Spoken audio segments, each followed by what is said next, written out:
Hello students, आज हम lesson number 1 के लास्ट टॉपिक के बारे में पढ़ेंगे, दैट इज टैक्सोनॉमिकल एड्स। अब यहाँ पर एड्स का मतलब क्या है, इसको आप एड्स बीमारी के साथ कंफ्यूज ना करें। यहाँ पर एड का मतलब है हेल्पिंग हैंड, कि जब भी हम कोई काम करते हैं तो उसके लिए हम जिस चीज़ की हेल्प लेते हैं उसे हम एड बोल देते हैं। जैसे आपने फर्स्ट एड सुना होगा। फर्स्ट एड क्या होता है, जैसे कि किसी को कोई चोट लग जाए तो जो आप उसको सबसे पहले ट्रीटमेंट देते हो वो फर्स्ट एड कहलाता है।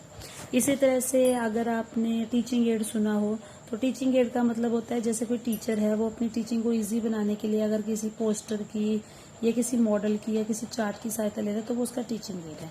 इसी तरह से टैक्सोनॉमिकल एड होता है कि जब आप किसी भी प्लांट, एनिमल या किसी ऑर्गेनिज्म की टैक्सोनॉमिकल स्टडी करते हो कि वो कौन से फाइलम में है, कौन सी क्लास में है, तो ये काम करना इतना ज़्यादा इजी नहीं होता।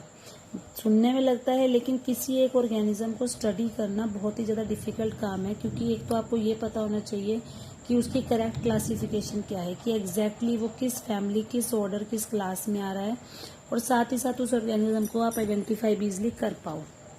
अब आइडेंटिफाई हम किसी चीज़ को तभी कर पाएंगे जब हमने उस चीज़ को एक्चुअल में देखा हुआ हो। सपोज करो आप एक कोई बच्चा है, मतलब आपका कोई भी छोटा भाई बहन है, अगर आप उसको सिर्फ एक आइडिया देते रहो कि हाँ एक टाइगर होता है, वो पीले रंग का होता है उसके शरीर पे ब्लैक कलर के मार्क्स होते हैं, तो क्या आपको लगता है कि कल को उसके सामने जब टाइगर आएगा तो उसको आइडेंटिफाई कर लेगा? हो सकता है कि वो आइडिया लगा ले कि हाँ ये टाइगर हो सकता है, but he can't be sure. Surety उसको कब होगी? जब आप उसको एक्चुअल में टाइगर दिखाओगे, चाहे आप उसको किसी पिक्चर के माध्यम से दिखाओ, चाहे आप उसको कोई वीडियो दिखाओ, या चाहे आप उसको जू में ले जाके दिखाओ। तो यहाँ भी वही चीज है कि जब भी हम किसी चीज की क्लासिफिकेशन और आइडेंटिफिकेशन करते हैं तो उसके लिए सबसे ज्यादा जरूरी ये है कि हमारे पास प्रॉपर लेबोरेटरी और फील्ड होनी चाहिए जहां पर हम उस पर काम कर सकें। इसके लिए ये जरूरी है कि जो प्लांट और एनिमल स्पीशीज के एक्चुअल स्पेसिमेन है, मतलब असली के जो स्पेसिमेन है, वो हमारे पास अवेलेबल होने चाहिए, तभी हम उनको इजीली स्टडी कर पाएंगे और उसी से हम ऑर्गेनिज्म की क्लासिफिकेशन कर पाएंगे। और उस जो भी इंफॉर्मेशन हमें उसके बारे में पता है, वो इंफॉर्मेशन भी जहां तक हो सके हमें उस स्पेसिमेन के साथ ही लिख देनी चाहिए, ताकि हम उस स्पेसिमेन को देखें तो हमें आइडिया लग जाए कि हम किस चीज की बात कर रहे हैं। तो इसके लिए बायोलॉजिस्ट ने बहुत सारे प्रोसीजर्स और टेक्निक्स बनाए हैं ताकि हम स्पेसिमेन्स और उनसे संबंधित जो जानकारी है उसको प्रिजर्व और स्टोर करके रख सकें। जैसे आपने अपने स्कूल की भी लैब में देखा होगा कि छोटे छोटे कंटेनर्स होते हैं, उन कंटेनर्स के अंदर कॉकरोच, लीजर्ड, इस तरह से अलग अलग ऑर्गेनिज्म के स्पेसिमेंस पड़े हैं, तो उनको हम बोलते हैं स्पेसिमेंस। तो इसको स्टोर करने के लिए कुछ अलग अलग चीजें बनाई गई हैं जिनके बारे में हम आज करेंगे। तो यहाँ पे जो सबसे पहली चीज आती है दैट इज हर्बेरियम। यहाँ पर जो आपको बात याद रखनी है वो है कि हर्ब शब्द जो है वो जनरली हम प्लांट्स के लिए यूज करते हैं। तो इसमें क्या होता है कि जो हमारे अलग अलग तरह के प्लांट स्पेसिमेंस हैं उनको हम ड्राई, प्रेस और प्रिजर्व कर देते हैं शीट्स पे। मीन्स हम एक कागज की शीट लेंगे और हम अलग अलग प्लांट ले लेंगे। जैसे मान लो एक हमने गुलाब का पौधा ले लिया, एक हमने आम का पौधा ले लिया, या एक हमने जामुन का पौधा ले लिया। हम क्या करेंगे, हम उन तीनों के पत्ते ले सकते हैं, या उनकी लकड़ी ले सकते हैं, या जड़ें ले सकते हैं, और उनको हम सुखाएंगे और अच्छे से दबा के उन शीटों के ऊपर चिपका देंगे। तो उससे क्या होगा कि अगर किसी को वो शीट खोल के देखे तो उसको पता लग जाएगा कि हाँ इस पेड़ की जड़ या इसके पत्ते इस तरह से लगते हैं। तो यहाँ पर आपको जो पिक्चर दिखाई गई है ये हर्बेरियम है, जहाँ पे बहुत सारी अलमीराज हैं। अलमीरा के अंदर आपको फाइलें दिख रही हैं, तो ये फाइलें एक्चुअली में हर्बेरियम शीट्स हैं।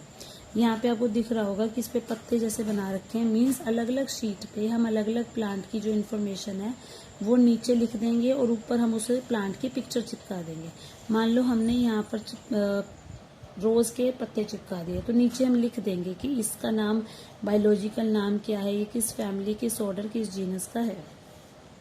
तो हर्बेरियम के अंदर भी जब हम इन शीट्स को अरेंज करते हैं तो ये नहीं कि हम अपनी मर्जी से जैसे मर्जी रख सकते हैं। उसके लिए जो क्लासिफिकेशन का एक सिस्टम है उस सिस्टम को हम फॉलो करेंगे। मींस हर्बेरियम शीट्स पे स्पेसिमेन चिपकाने के साथ साथ हमें उसके डिस्क्रिप्शन को भी मेंशन करना है, ताकि फ्यूचर में अगर कोई उसको देखना चाहे तो वो देख सकता है और उसके नीचे एक लेबल लगा दिया जाएगा। उस लेबल पे सारी जानकारी होगी कि ये जो हमारा पौधा है ये कौन सी तारीख को लिया गया, कहाँ से लिया गया, उसका इंग्लिश नाम क्या है, उसका लोकल नेम क्या है, उसका बोटेनिकल नेम क्या है, वो किस फैमिली को बिलोंग करता है, किसने सबसे पहले उस पौधे को कलेक्ट किया था। तो इससे हम आसानी से स्टडीज कर सकते हैं। उसके बाद जो यहाँ पे हमारे पास सेकंड एड आती है वो है बोटेनिकल गार्डन। बोटेनिकल गार्डन जैसे कि नाम से पर चल रहे गार्डन, गार्डन मतलब बगीचा, वहां पर हम अलग अलग प्लांट्स को ग्रो कर सकते हैं और कोई भी आके देख सकता है कि हाँ एक्चुअल में ये प्लांट ऐसा दिखता है। तो इन गार्डन्स में जो प्लांट स्पीशीज हैं उन्हें ग्रो किया जाता है ताकि उनको आइडेंटिफाई किया जा सके और हर एक प्लांट के नीचे एक लेबल लगा दिया जाएगा जिसपे उसका बोटेनिकल या साइंटिफिक नेम या उसकी फैमिली होगी। और ये बोटेनिकल गार्डन्स हो सकता है आप लोगों ने देखे भी हों, क्योंकि बहुत सारे ऐसे पार्क्स भी होते हैं जहाँ पर आप इनको देख सकते हो कि कोई भी पेड़ है उसके नीचे एक जो है बोर्ड लगा रखा होगा और उस पर सारा कुछ मेंशन्ड होगा। तो ये होते हैं बोटेनिकल गार्डन्स। तो वैसे तो कई सारे बोटेनिकल गार्डन्स हो सकते हैं, लेकिन जो फेमस बोटेनिकल गार्डन्स है वो इंग्लैंड में क्यू और इंडिया में हावड़ा यानी कि कैलकाटा में है इंडियन बोटेनिकल गार्डन, और इसी तरह से national botanical research institute Lucknow. ये कुछ ऐसी जगह हैं जहाँ पे काफी अच्छे बोटेनिकल गार्डन्स अवेलेबल हैं। अब यहाँ पर मैं आपको एक और चीज बताना चाहूंगी कि कई बार 1 मार्क में ये क्वेश्चन पूछ लिया जाता है कि in which place of India national botanical research institute is located. तो जो भी बेटा एनसीईआरटी में आपकी फुल फॉर्म्स आ रही हैं या नाम आ रहे हैं वो आपको बहुत अच्छे से करने हैं। तो जैसे नेशनल बोटेनिकल रिसर्च इंस्टीट्यूट है ये लखनऊ में लोकेटेड है, तो ये आपसे पूछा जा सकता है। उसके बाद नेक्स्ट आता है आपका म्यूजियम। म्यूजियम जो है ये कहीं भी बनाए जा सकते हैं, स्कूल में भी, कॉलेजेस में भी। तो म्यूजियम जो है एजुकेशनल इंस्टीट्यूट्स होते हैं उनमें बनाए जाते हैं। म्यूजियम के अंदर भी प्लांट और एनिमल के स्पेसिमेंस को प्रिजर्व करके रखा जाता है ताकि उनको बच्चों को दिखाया जा सके। इसके लिए कंटेनर या जार का भी इस्तेमाल किया जा सकता है या फिर किसी और मेथड से भी किया जा सकता है। जो प्लांट और एनिमल के स्पेसिमेंस हैं उनको ड्राई मतलब बिल्कुल सुखा के भी प्रिजर्व किया जा सकता है, या जनरली जो इंसेक्ट्स होते हैं इंसेक्ट्स को प्रिजर्व करने के लिए इंसेक्ट बॉक्सेस बनाए जाते हैं, मीन्स एक डब्बा बनाया जाता है और जो भी आपका कीड़ा मकोड़ा है आप उसको कलेक्ट करोगे, उसको मार के उसको पिन अप कर दोगे, मतलब कि आप पिन की सहायता से उसको वहां पे चिपका दोगे। इसके अलावा जो बड़े एनिमल्स है जैसे बर्ड्स और मैमल्स उनको स्टफ किया जाता है। स्टफ का मतलब क्या होता है कि जो बाहर का शरीर है वो तो वही रहेगा, बाकी उसके अंदर का जो मटेरियल है उनकी इंटेस्टाइन, डाइजेस्टिव सिस्टम, वो सब निकाल दिया जाएगा और उसकी जगह उसमें कॉटन या फोम वगैरह भर दी जाती है, उनको प्रिजर्व किया जाता है। इसके अलावा म्यूजियम में कई बार स्केलेटन्स भी होते हैं, जैसे आपने अपने भी स्कूल में लैब में देखा होगा कि वहाँ पे ह्यूमन का स्केलेटन अवेलेबल है। उसके बाद नेक्स्ट आते हैं यहाँ पर जूलॉजिकल पार्क। तो जैसे अभी हमने बोटेनिकल गार्डन्स पढ़ा था, इसी तरह से जूलॉजिकल पार्क जिसको हम जू यानी कि चिड़ियाघर भी बोलते हैं, ये वो प्लेसेस होती हैं जहाँ पर जंगली जानवरों को या बर्ड्स को रखा जाता है एक प्रोटेक्टेड एनवायरनमेंट में, मतलब एक ऐसा एनवायरनमेंट जहाँ पे शिकार वगैरह ना किया जाए, जहाँ पे उनकी सुरक्षा का ध्यान रखा जाता है और उसकी पूरी जो जिम्मेवारी है वो ह्यूमंस की होती है कि उनको कितनी अच्छे से केयर करके रखना है, और वहाँ पर वो अपनी फूड हैबिट्स और बिहेवियर के बारे में भी सीख सकते हैं। सभी एनिमल्स को जो है बिल्कुल वैसी ही कंडीशन देने की कोशिश की जाती है जैसे उनको नेचुरली जंगल में अवेलेबल होती है, और बच्चे वगैरह को भी हम इसमें ला के दिखा सकते हैं।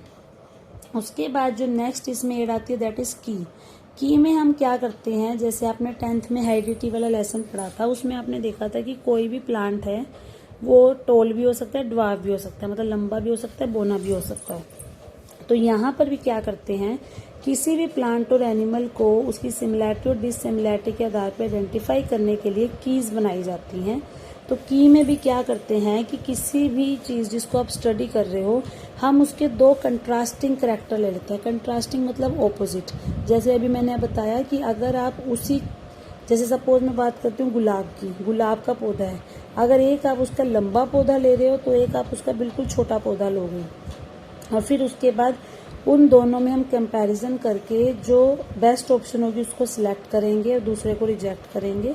तो हर एक, इसको हम बोलते हैं की।